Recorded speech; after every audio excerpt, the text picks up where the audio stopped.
KREM 2 News begins now. Thank you for joining us on KREM 2 Plus. I'm Tim Pham. This is your KREM 2 News Week in Review. Join us as we take a closer look at some of the biggest stories in the Inland Northwest this past week. Racism is real, and it happens, and it's awful. That's Lynn Roberts, the University of Utah head women's basketball coach, last night following their game against Gonzaga, where she described racist acts against her team while they were staying in Coeur d'Alene last week. And it was really upsetting, and for our players and staff to not feel safe in an NCAA tournament environment, it's messed up. A day later, we're getting a clearer picture of what happened. In this police report filed with the Coeur d'Alene Police Department, it states that last Thursday evening, the team had gone out to Crafted, the restaurant sharing with us this video of the team walking in and later back out. The report states, at approximately 1800 hours or 6 p.m., two lifted pickups were revving their engines and speeding by the team as they walked down Sherman Avenue. It continues. The trucks then turned around and came back toward the team and yelled the N-word at them, as many of their players are African American, and that the incident caused a well-founded fear among the players. The next day, the team left Coeur d'Alene and moved to a new hotel in Spokane. This is a very sober and serious day. That's Tony Stewart with the Kootenai County Task Force on Human Relations. Today, he, along with other community leaders, held a press conference to address the incident. I want to make it very clear and very loud that we condemn in the strongest terms those horrendous acts of hatred, and if the perpetrators can be found, we call upon them to be prosecuted. Coeur d'Alene Mayor Jim Hammond addressed the University of Utah team directly. To the young women who endured racial slurs while visiting, I offer my most sincere apology. We, all of us, stand with you. We embrace you. We celebrate your accomplishments and strongly denounce any malicious treatment toward you. Idaho Governor Brad Little also weighing in today, writing in part, "We fully reject racism in all its forms. There is no place for racism, hate, or bigotry in the great state of Idaho. We condemn bullies who seek to harass and silence others." This should be a joyous time for our program, and to have kind of a black eye on that experience is unfortunate. I'm by Crafted Tap House and Kitchen, a popular restaurant here in Coeur d'Alene. This is where the University of Utah women's basketball team ate during the night of the alleged incident. Most people consider Sherman Avenue in downtown Coeur d'Alene to be safe. I don't think it should happen anywhere. We're all equal. So it came as quite a surprise when Marcy Gillespie heard of Thursday's alleged racist incident. The people are great. Most everybody's friendly, so I'm surprised to hear that happen. Gillespie has lived in Coeur d'Alene for more than 30 years. She's a manager of a business on Sherman Avenue. She says she sees many people out and about at night and no one ever has to worry. It's a beautiful place. It's a great place to live. And most of us, as far as I know, we love everybody and welcome everybody. On Thursday night, the Utah women's basketball team says they had racial slurs thrown at them while walking to a restaurant and then walking back to their hotel on Sherman Avenue. Honestly, I was kind of embarrassed that this would happen downtown. Junior Muchtaba is a general manager at Crafted Tap House and Kitchen in downtown Coeur d'Alene. His restaurant hosted the team on Thursday. This was the time where tourists would come in town and there's nobody here, and so to have a 90 top over at Crafted was great business, and I was really excited. And just to hear how they got treated, it was really sad and embarrassing. Muchtaba says what allegedly happened to the team should have never happened. This is ridiculous, and they should have never been treated like that. With tourism season right around the corner, Gillespie hopes it doesn't deter people. It is a huge tourist area. For anyone to do something like that is not setting a very good picture of Coeur d'Alene. It's these alleged acts that disappoint Spokane's Lisa Garner. I was very speechless. I didn't know what to say because it's just absolutely disgusting. She wants to work with people in North Idaho to make sure racist incidents never happen. There are neighbors, coming out of Spokane, and so I want to make sure that we are allies that works with those human task force there in Idaho. Garner says the fight to stop racism doesn't stop. She'll continue to fight for progress. I've been in the area all day asking businesses if they had surveillance video or heard anything the night of the alleged incident. They said they didn't, but do say they hope the people responsible for the alleged incident are found. In Coeur d'Alene, Nathan Hyun, KREM 2 News. This was an amazing stage for our region. You know, we had the men's first and second round in town. We had the women's first and second round. We were the only city in the United States to have this, incredible tournament, on both genders happening in our city. We had USA Volleyball, Pacific Northwest qualifier. We had the Velocity competing at the downtown stadium. So for us, it was this pinnacle achievement. And then to hear that a team was treated, incredibly unfairly and put in a hostile situation is just a tremendous sad point. What do you say to people who think that Spokane tried to do too much by doing the NCAA tournaments and the PNQ at the same time?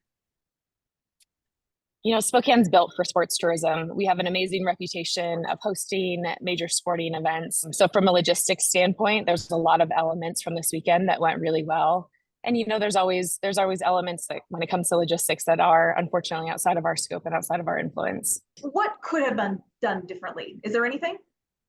So from the, purely from the hotel capacity standpoint, when teams are staying more than 30 miles away from the facility, it really came down to those standards that the NCAA set as far as a full service property, ability of double rooms on site. And the place is going nuts. So Gonzaga's success for the season led to them being able to be the host for the tournament, fairly last minute, just a few weeks leading up to it. We certainly value women's sports and really, want to ensure that they have the same stage and the same media attention from a positive light from our market. Are you worried that people will maybe second guess coming here again? Yeah, that's a fair question. I think in the short term, our focus has to remain on this incident and this isolated incident. And I think first and foremost, if we can bring this incident to justice and then look at it from what can we learn, what can we change, what can we do different. This incident this weekend is not a representation of who we are as a community or the values that we want emulated, that's for sure. James McDay has lived in Coeur d'Alene for more than 20 years. As a person of color in that community, I was not surprised. He was one of the founding members of the Cooney County NAACP organization in 2019. He says for as long as he's lived in Coeur d'Alene, he has not seen progress to stop racism. It's been demonstrated to me, made clear that my advocacy, my work, is not wanted. When McDay heard of the alleged racist attacks against the Utah women's basketball team, he says not enough is being done to change the narrative in North Idaho. The racial bias is so intense, none of the organizations that say they stand for civil rights in our community will even collaborate with me or my organization. During a press conference held by city officials on Tuesday morning, the Cooney County Human Rights Task Force said it's doing everything it can to stop racism in Coeur d'Alene.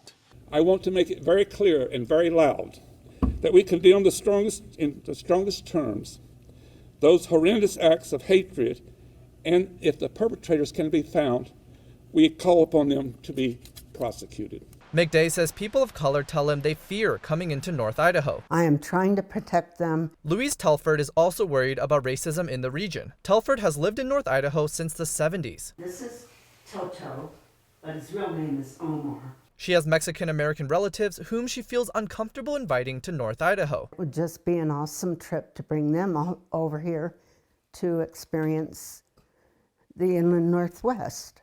And I just feel very uncomfortable with what's going on in Coeur d'Alene. When Telford saw what allegedly happened to the Utah women's basketball team, it just sickened me and further told me that they have a real problem in North Idaho. This is not anything new. McDay says one of the main reasons North Idaho has not made progress is because of limited resources and education available to people who live in North Idaho. The reality that it will continue to happen is almost for certain because, again, it's education on diversity. He hopes that cities like Coeur d'Alene can hire more diverse city employees. He says that's the only way to change the narrative and put a stop to racism. I'm at the Kootenai County Sheriff's Office where just this afternoon they released the 911 call audio reporting the alleged racial abuse that happened in downtown Coeur d'Alene last week. Now we know from Coeur d'Alene police reports a main financial donor for the Utah women's basketball team made the call. In the first call, he left a message. In the second call, he described to dispatch what happened that petrified the team.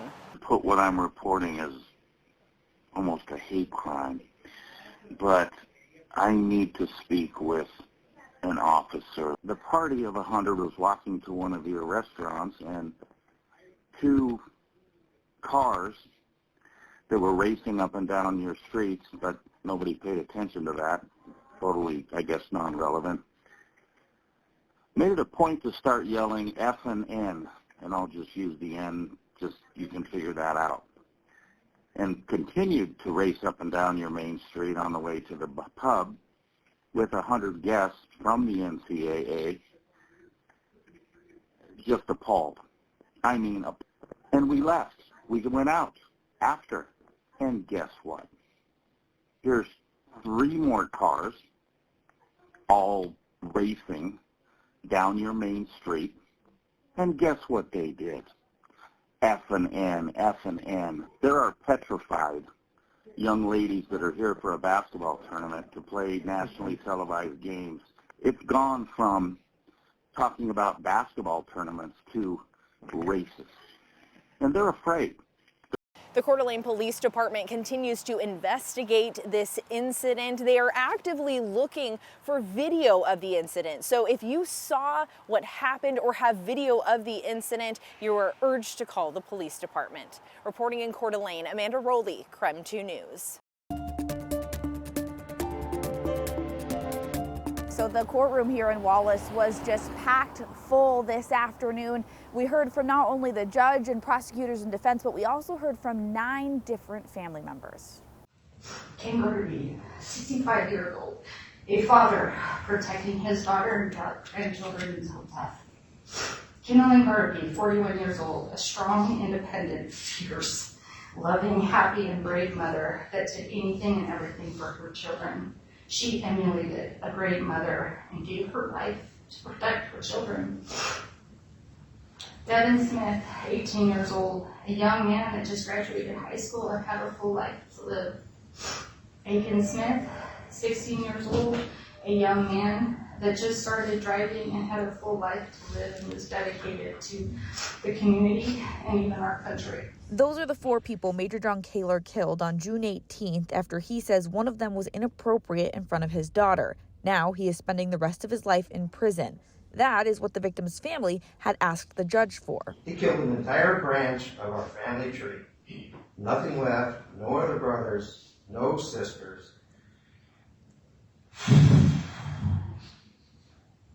Never any great-grandchildren to watch grow up. After hearing from almost 10 family members, the prosecution suggested the judge give Kaylor 50 years to life for each charge. But the defense asked the court to consider Kaylor's history and give him the option of parole. Neglect, physical abuse, mental abuse, poverty, instability, lack of housing, lack of clothing, lack of education. The defense said despite all that, Kaylor did not have a history of drug abuse or violence. Kaylor himself decided not to say anything before the sentencing. So before making the decision, the judge said that she went through all of the facts of the case, of course, and she also looked to other cases for context. She said while doing that, most of those other cases were about 1 murder, not 4. So she said context there is that we just don't see crimes this big in Idaho very often. In Wallace, Nicole Hernandez, KREM 2 News.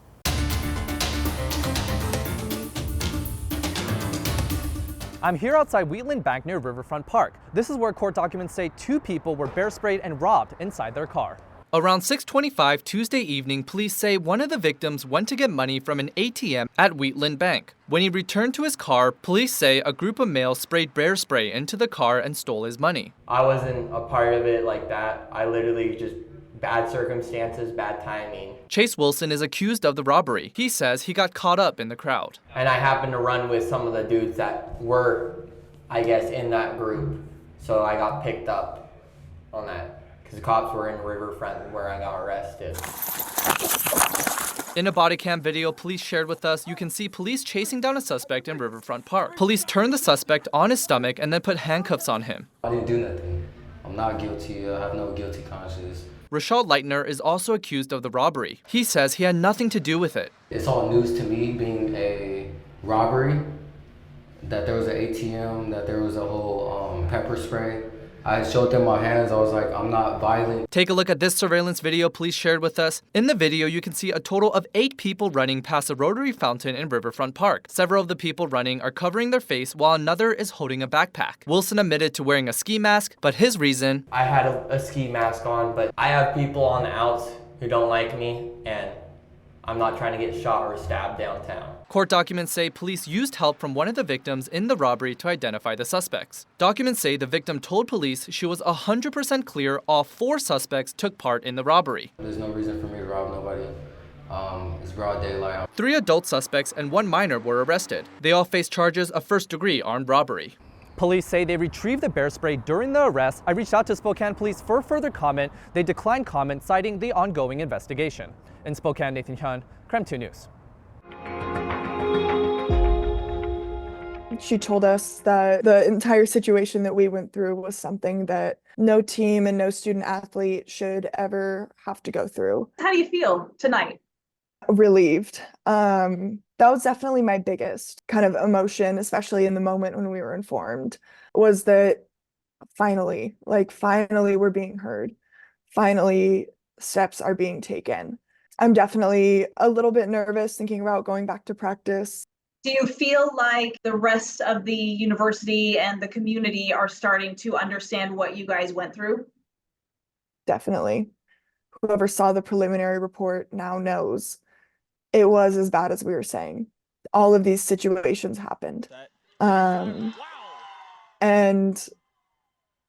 we all lived through it, but having more external confirmation, it helps. The community around us believed us and supported us already, but having the school administration now understanding that it was real, it was true, and it happened is definitely some significant validation for us.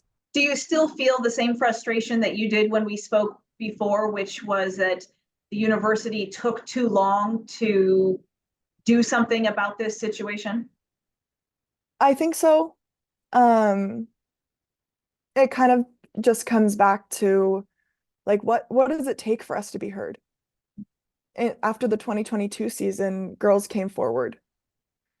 We could have been spared this entire experience if there had been those appropriate actions taken. From the preliminary report, the things we said, the things that we alleged have now been proven.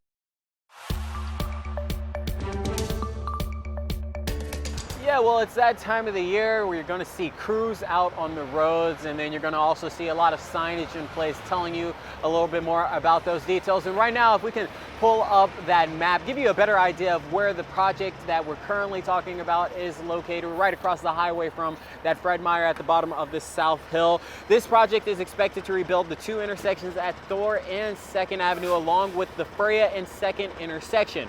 Here's what you can expect. Westbound I-90 exit 283B, that's the Thor Freya off-ramp, that'll be closed. Westbound drivers have 3 rerouting options. You can use exit 286 at Broadway, exit 285 at Sprague, or exit 283 at Altamont Street. Westbound 2nd Avenue will be closed between Thor Street and Freya starting at 6. Northbound Freya Street will be open between 5th Ave and Sprague Ave. The detours are expected to be in place for roughly 10 weeks, so we're looking at early June for when this particular project will be completed. Also, with the improvements of the intersection, the city also says the project will focus on making surface improvements on this stretch of road and will also install new storm, sewer, and water systems. But for now, reporting in Spokane, Brandon T. Jones from 2 News.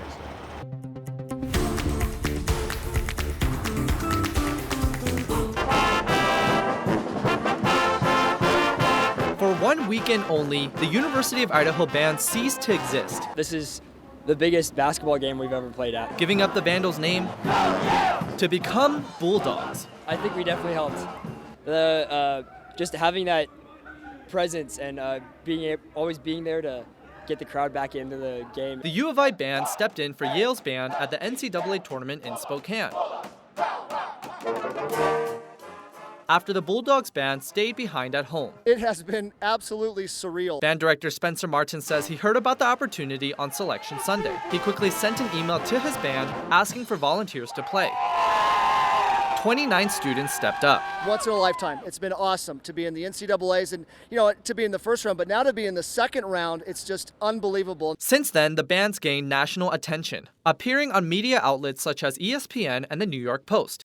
Thank you for joining us on KREM 2 Plus for a look at some of the biggest news stories of the past week. For the most current news throughout the weekend, you can watch our latest newscast here on KREM 2 Plus. Just look for it at the bottom of the navigation menu. I'm Tim Pham. Thanks for watching.